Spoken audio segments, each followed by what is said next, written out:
Welcome to today's presentation. Let's talk about some key goals in managing a patient with pulmonary edema and heart failure. First, enhancing comfort is crucial because these patients often experience significant distress, making their comfort a top priority. Next, increasing cardiac output is essential because it helps ensure that the body's tissues receive enough blood and oxygen, supporting overall function.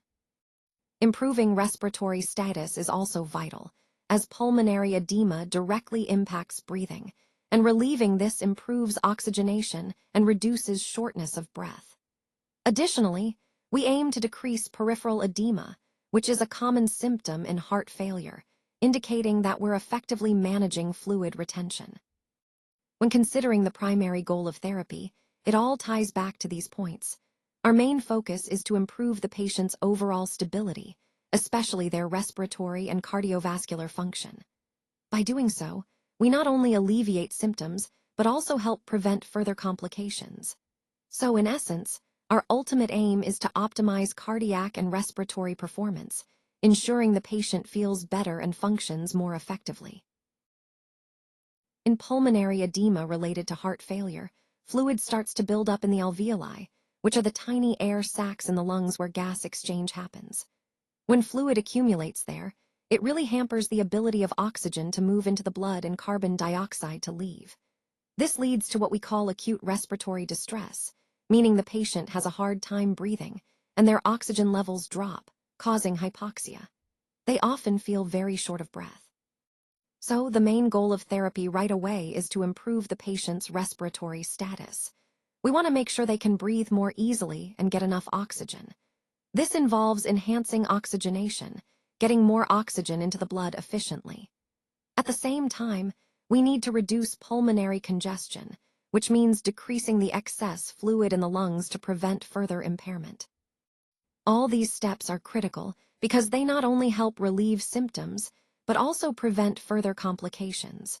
Remember, addressing these key points quickly can make a significant difference in the patient's overall recovery and stability.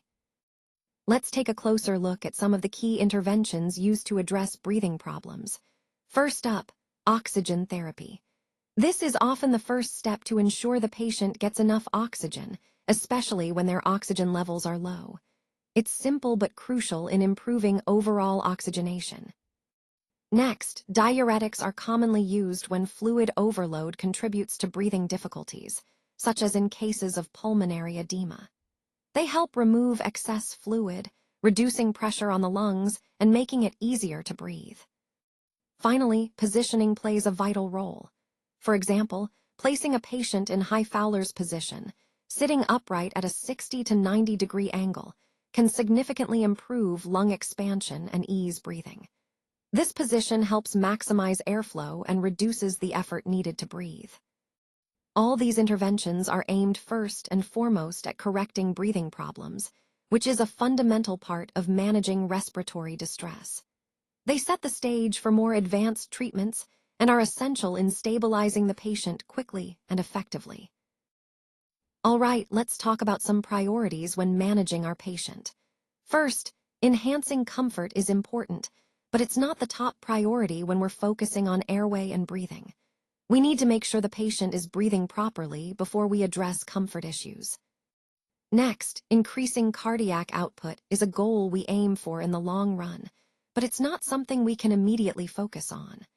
Our initial efforts are directed toward stabilizing airway and breathing first.